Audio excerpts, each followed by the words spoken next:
இருக்கு? கேள்வி என்ன இருக்கு? மத்திய அரசு நம்ம மேல திணிக்கிறத எல்லாமே எதிர்த்து கேள்வி கேட்கிற ஒரே ஒரு தலைவர் நம்மளுடைய முக ஸ்டாலின் அப்புறம் எல்லாத்துக்கும் எதிர்ப்பு தெரிய வைப்போம் முடிவோட தான் இருக்கீங்க. உலகத்திலேயே நம்ம எல்லாரும் பிரதமர் மோடி பார்க்கும்போது மிக சிறந்த தலைவர். இன்னைக்கு காலையிலயும் பேப்பர்ல ட்ரம்பே சொல்லியிருக்காரு, மோடி அவர்கள்கிட்ட பேசிட்டு இந்த போர் நடக்கிறது அது எப்படி முற்றுப்புள்ளி வைக்கணும்னா மோடி அவர்கள்கிட்ட பேசினா தான் நடக்கணும்னு சொல்லியிருக்காரு. உலகத்திலே இருக்கிறவங்களுக்கு தெரியாதது ஸ்டாலின் அவர்களுக்கும் டெபுட்டி சிஎம் அவர்களுக்கும் இருக்கு. எப்படி இருக்குன்னா இந்திய தேசத்திலேயே பிரச்சனை 2 மாநிலத்துல தான் இருக்கு. தமிழ்நாட்டிலையும் சரி வெஸ்ட் பெங்கால்லையும் சரி. இவங்க 2 பேரும் நான் சொல்ற ஆட்சி தான் நடக்கணும், இல்லைன்னா ஆட்சியே இருக்கக்கூடாது. அந்த மாதிரி தான் இருக்கு. ஒரு நாசி ரூல் சொல்லுவோம் பாருங்க, ரொம்ப அரிஸ்டோக்ராட்டிக் ரூல். அது நாங்க சொல்றதுதான் சட்டம் இருக்கணும். அப்படிதான் அவங்க இருக்கிறாங்க. பீகாரோ உத்தரகாண்டோ இல்ல உத்தரப்பிரதேசத்துல இன்னும் வளர்ச்சிக்கான திட்டங்கள் எதுவுமே இல்லை. ஆனா எல்லாமே சொல்றாங்க வைக்கிறாங்க. இந்தியா வளர்ச்சி அடைஞ்சிருச்சுன்னு சொல்றாங்க. ஒரு மாயத்தோற்றம் தான் இருக்கு. போய் பார்க்க சொல்லுங்க, அப்போ புரியும் உங்களுக்கு. பார்க்க சொல்லுங்க. நாங்க கேட்டது என்ன, தமிழகத்துல என்ன வளர்ச்சி இருக்கு, ஒயிட் பேப்பர் கொடுங்க தானே சொல்றோம். கேள்வி மேல கேள்வி மட்டும் தான் கேட்டுட்டு இருக்கீங்க. நாங்க கேட்ட கேள்வி இப்ப மதுரை பொறுத்த வரைக்கும் மெட்ரோ ரயிலுக்காக நாங்க என்ன கேட்டோம்? டீடைல்டு ரிப்போர்ட் தானே கேட்டோம். டீடைல் ரிப்போர்ட் தானே கேட்டோம். டீடைல் ரிப்போர்ட் ப்ராஜெக்ட் கேட்டிருக்கோம். நீங்க என்ன பண்ணிருக்கீங்க? இது வரைக்கும் கொடுத்தீங்களா?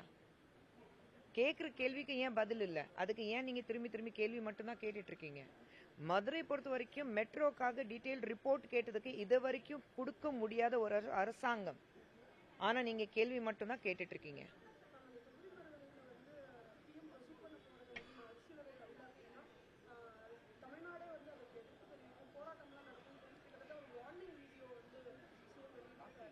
அதுதான் எனக்கு புரியல. ஒரு முதலமைச்சர் பேசுற பேச்சா, ஒரு டோனா? அப்போ நீங்க மம்தா பானர்ஜிக்கும் வெஸ்ட் பெங்கால் இருக்கிற மம்தா பானர்ஜி ஒரு வீடியோகள் பாத்தீங்கன்னா, நீங்க வாக்களிக்கும் போது யாருக்கு வாக்களிக்கிறீங்க, உங்களோட ஆதார் எல்லாம் நாங்க லிங்க் பண்ணி வச்சிருக்கோம். அதெல்லாம் எங்களுக்கு தெரிய வரும்.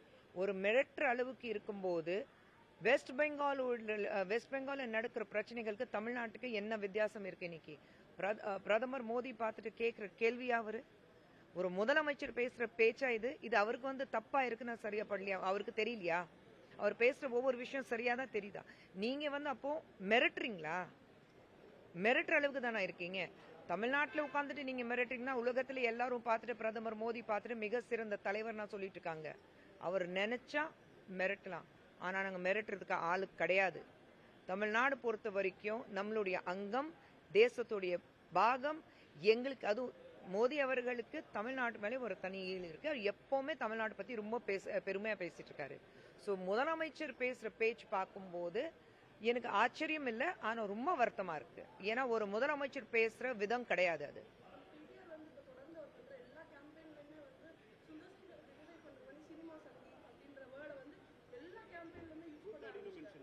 இல்ல அது சுந்தர் சார் அதுக்கு பதில் கொடுத்துட்டாரு. படிச்சவங்களுடைய பேச்சு அதுதான். எங்களை பார்த்து படிக்காதவங்க சொன்னாங்களே, ஆமாங்க நாங்க படிக்காதவங்க தான், ஆனா எங்களுடைய வளர்ப்புன சரியா இருக்கு, அது நாங்க காட்டிட்டோம். சுந்தர் சார் பொறுத்த வரைக்கும் என்ன பொறுத்த வரைக்கும் நாங்க பர்சனல் அட்டாக்கே பண்ணல. இங்கே 10 வருடங்களாக நீங்க 2 முறை 10 வருடங்களாக நீங்க தொடர்ந்து ஒரு எம்எல்ஏ ஆக இருந்திருக்கீங்க, நீதி அமைச்சராக இருந்திருக்கீங்க, ஐடி அமைச்சராக இருந்திருக்கீங்க. நீங்க ஐடி அமைச்சர் இருக்கும்போது நீங்க இது பண்றீங்க எங்களை மட்டும் இல்ல, பிரஸ்காரங்களும் இழுத்து அவங்கள பத்தி இழிவாக பேசி தானே அவர் எழுதினாரு. அப்போ படிச்சவங்க பேசுற பேச்சுக்கு கூத்தாடி சினிமா சங்கி இல்ல ஜிம்னாஸ்ட் என பார்த்துட்டு குரங்கு மாதிரி இந்த கட்சியில இருந்து அந்த கட்சிக்கு தாவறீங்க. கேட்கக்கூடிய கேள்வி ஒண்ணுதான், உங்க கட்சியில அத்தனை திமுக பிறந்த வளர்ந்தவங்களா? நீங்க கொண்டாடிட்டு இருக்க செந்தில் பாலாஜி 10 ரூபாய் செந்தில் பாலாஜி எங்கிருந்து வந்தவங்க? சேகர் பாபு எங்கிருந்து வந்தவர்? எல்லாரும் பார்த்துட்டு இன்னைக்கு காங்கிரஸ் உடைய நீங்களும் டிஎம்கே மாறி மாறி காங்கிரஸ் உடைய இருந்தீங்க. கலைஞர் காலத்துல நீங்க பிஜேபியோட இருந்தீங்க. அப்ப நீங்க மாத்தி நீங்க கூட்டணி வைக்கலையா? அப்போ நீங்க உங்களுக்கு பார்த்து நாங்க என்ன கூப்பிடுறது? ஆனா அந்த அளவுக்கு நாங்க இறங்க மாட்டோம். படிப்பு இல்ல, நாங்க உங்களை மாதிரி லண்டன் அமெரிக்கா போய் படிச்சுட்டு வரல. நான் 8வது வரைக்கும் தான் படிச்சிருக்கேன். என் வீட்டுக்காரர் 12வது 12th வரைக்கும் தான் படிச்சிருக்காரு. ஆனா எங்களுடைய வளர்ப்பு சரியா இருக்கு. அது எங்க அப்பா அம்மா பேர் நாங்க காப்பாத்துவோம்.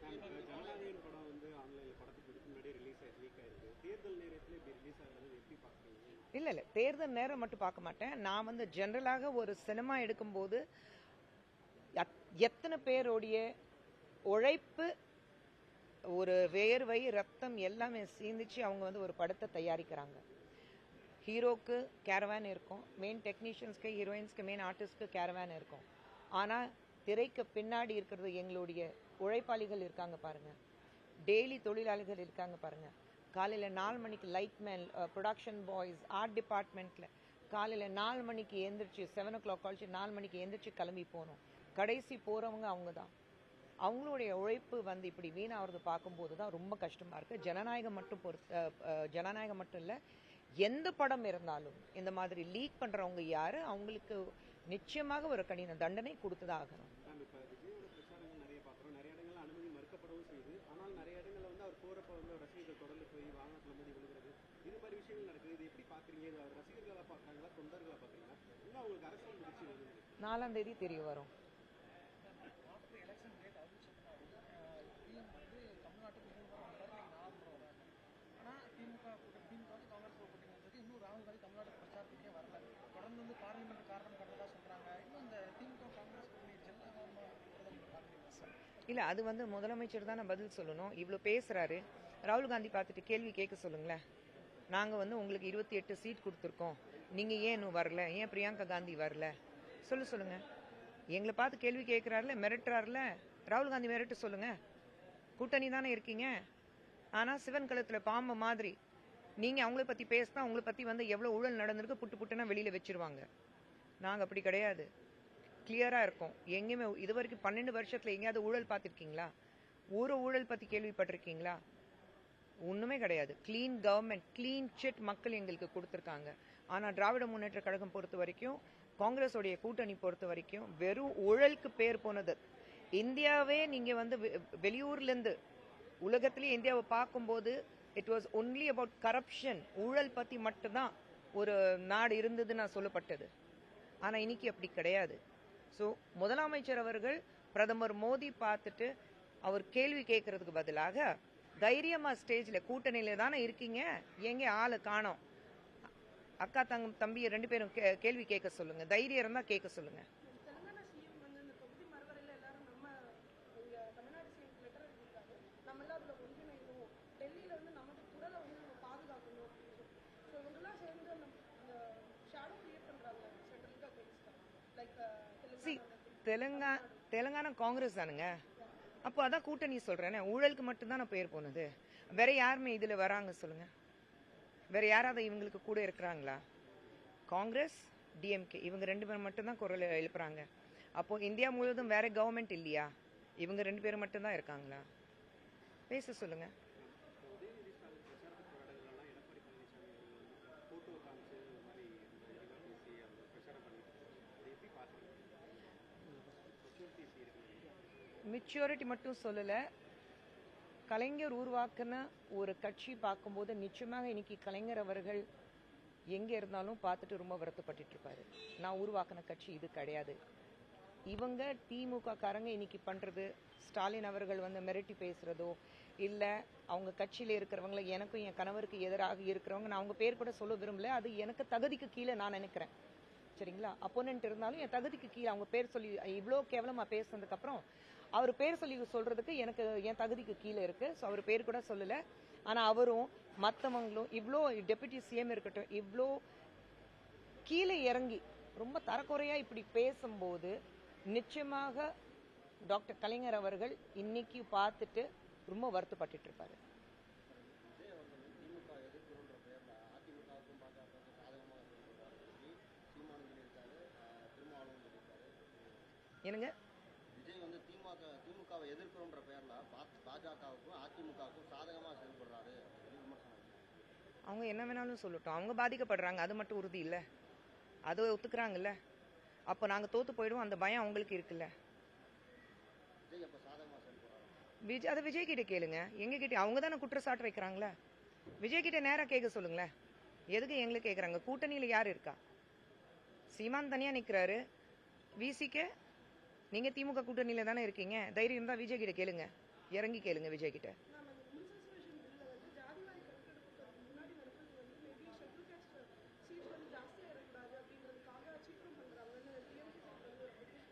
டிஎம்கே சைட்ல இருந்து எல்லாத்துக்கும் ஒரு எலிகேஷன் இருக்கும். நான் அதான் சொல்லிட்டு வரேன். இன்னைக்கு திமுக எந்த நிலைமையில இருக்குன்னா, நீ என்ன பண்ண அப்படி ஒரு கேள்வி கேளுங்க, உடனே பிளேம் கேம். இது அப்படி நடக்கல, இது அப்படி நடக்கல. எல்லாத்துலயும் நீங்க நீட்டுக்காக உங்க குற்றச்சாட்டு வந்து பிஜேபி மேல வைக்கிறாங்கல்ல.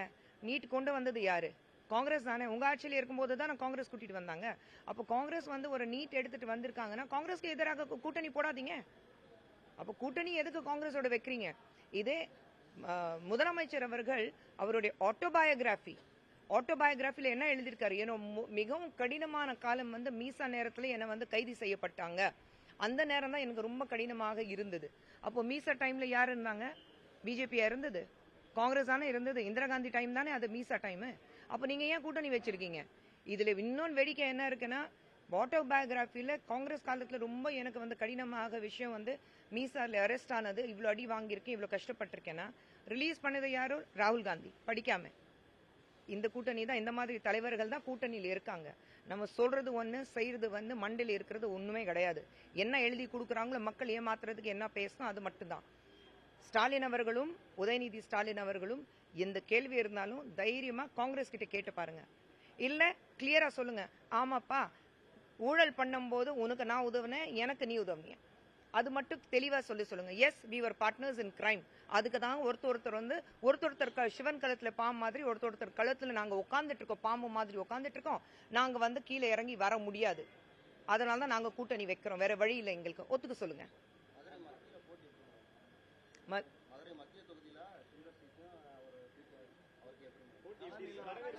வரவேற்பு நீங்க எல்லாரும் பார்த்துட்டு இருக்கீங்க. அவருக்கு வரவேற்பு யார் என்ன சொன்னாலும் வரவேற்பு எப்படி இருக்கு நீங்க எல்லாரும் பார்த்துட்டு இருக்கீங்க. நீங்க தான் எல்லாமே பிரஸ் கவர் பண்ணிட்டு இருக்கீங்க. உங்க முகத்துல இருக்கிறது ஒரு அழகான சிரிப்பு இருக்கு. அதுலயே சொல்றது போட்டி எப்படி இருக்குன்னா, கண்டிப்பா வாக்குவாதம் கிடையாது சார். ஏதாவது வாக்குவாதம் கொடுத்திருக்காரா? வாக்குவாதம்னா எப்போ இருக்கும்? அவர் எங்க வார்த்தை கொடுத்தாரு? சுந்தர் சி என்ன வார்த்தை கொடுத்தாரு? ஒரு வார்த்தை தவறான வார்த்தை அவர் பயன்படுத்திருக்காருன்னா சொல்லுங்க. அரசியல் ரீதியாக என்ன வேலை செஞ்சீங்க? ஆதாரபூர்வமா தான் நான் காட்டுறோம். மத்திய மதுரைக்கு நீங்க என்ன பண்ணீங்க? அது 10 வருடமாக நீங்க எம்எல்ஏ இருக்கீங்க. உங்களுக்கு வந்து டாய்லெட்ஸ் கிடையாது, சாலைகள் கிடையாது, உங்களுக்கு மழை பெஞ்சா தண்ணி தேங்கி நிக்குது, உங்களுக்கு வந்து சாக்கடை பிரச்சனை இருக்கு, அங்க இருக்கிறது கோயில் சுத்தி இருக்கிறது எந்த வசதியும் இல்ல. டூரிஸ்ட் ஸ்பாட் தானே மதுரை. உலகத்திலேயே மிக கேவலமான டர்ட்டியஸ்ட் சிட்டி அப்படி சொல்லும் போது மதுரை நம்பர் 1ல நிக்குது, அதுவும் மத்திய மதுரை. அப்ப இதுக்கு யார் பொறுப்பு? நீங்க தானே பொறுப்பு. அந்த கேள்வி மட்டும் தானே கேட்கிறோம் சார். கேள்வி சுந்தர் சார் கேள்வி கேட்ட உடனே நீங்க நைட் 2 பேர் உட்கார வச்சுட்டு பெயிண்ட் அடிக்கிறீங்க, டைல் ஓட்டுறீங்க, ஜேசிபி கொண்டு வந்து அந்த குப்பையெல்லாம் எடுக்கிறீங்க. ஏன் 10 வருடமாக உங்களுக்கு இந்த குப்பை தெரியலையா? டாய்லெட் வசதி இல்லை அது தெரியலையா? ஏன் ஈஸியா நீங்களே வந்து பிரஸ்காரங்க அங்க போயிட்டு பார்க்கும்போது இருக்கிற டாய்லெட்ஸ்ல வந்து அருவாலும் கத்தியெல்லாம் வச்சிருக்காங்க. அது மக்களுக்கு தெளிவாக சொல்றாங்க. இது நாங்க குற்றச்சாட்டுகள் வைக்கல, ஆதாரபூர்வமா அங்க இருக்கு. கேள்வி கேட்டோம், பதில் கொடுக்கறதுக்கு வக்கில்ல. அதனால்தான் தகாத வார்த்தையால நீங்க விமர்சிக்கிறீங்க. நீங்க உங்க புத்தி காமிச்சிட்டீங்க, நாங்க எங்களுடைய வளர்ப்பை காட்டுறோம், அவ்வளவுதான். அதிமுக சின்னத்தை வாடகை எடுத்து சுந்தர் நிற்கிறாரு. அவருக்கு வாக்களிக்கிறது வந்து ஜெயலலிதா துரோகம் அப்படின்னு சொல்லிட்டு இல்ல, அவர் நிறைய விஷயங்கள் சொல்வாரு. அப்போ நீங்க மக்கள் உங்களுக்கு வாக்களித்தாங்க, அப்புறம் நீங்க என்ன பண்ணீங்க? நீங்க நிறைய பண்ணணும்னு ஆசைப்பட்டேன், ஆனா என்ன என் கை கட்டி இருந்தது, என்னால பண்ண முடியல, என்ன பண்ண விடல, அவர் தானே சொன்னாரு. என்ன விளக்கம் கொடுத்தாரு? இல்ல அவர் தானே தெரியும். ஏன் அவர் படிச்சவர் தானே, அப்புறம் வார்த்தை பார்த்து தானே பேசுவாரு. அப்புறம் வார்த்தை விட்டதுக்கு அப்புறம் நான் அப்படி பேசலன்னு அப்புறம் என்ன? அப்ப நாங்க கேட்கிற கேள்வி அதுதானே. அப்புறம் ஏன் அந்த பொசிஷன்லயே இருந்தீங்க? என்ன வந்து ஜிம்னாஸ்ட் சொன்னீங்க, குரங்கு மாதிரி தாவி போயிட்டு இருக்கேன், என்னை பத்தி நிறைய விமர்சிச்சாருல்ல.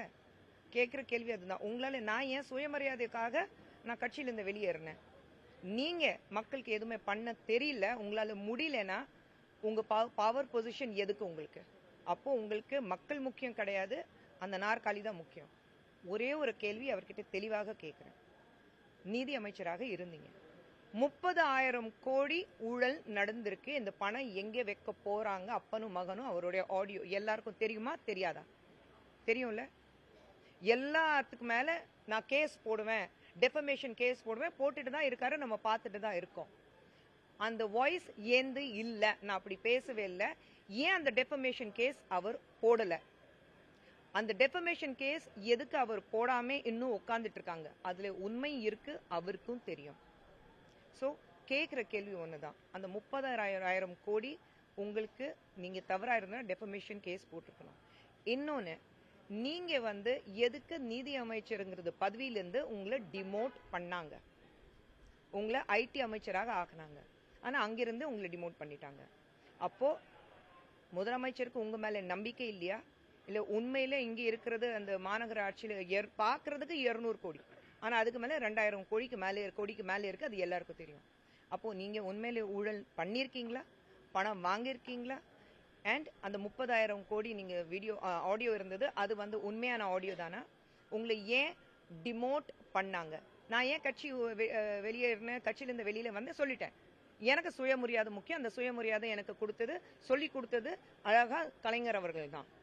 அவர் கட்சியிலிருந்து நான் வெளியில வந்தேன்னா எனக்கு என் சுயமரியாதை முக்கியம். நான் கட்சியிலிருந்து வெளியே வந்தேன். உங்களை ஏன் நிதி அமைச்சர்ல இருந்து ஏன் உங்களை தூக்குனாங்க? அதுக்கு பதில் சொல்லுங்க. தேங்க்யூ.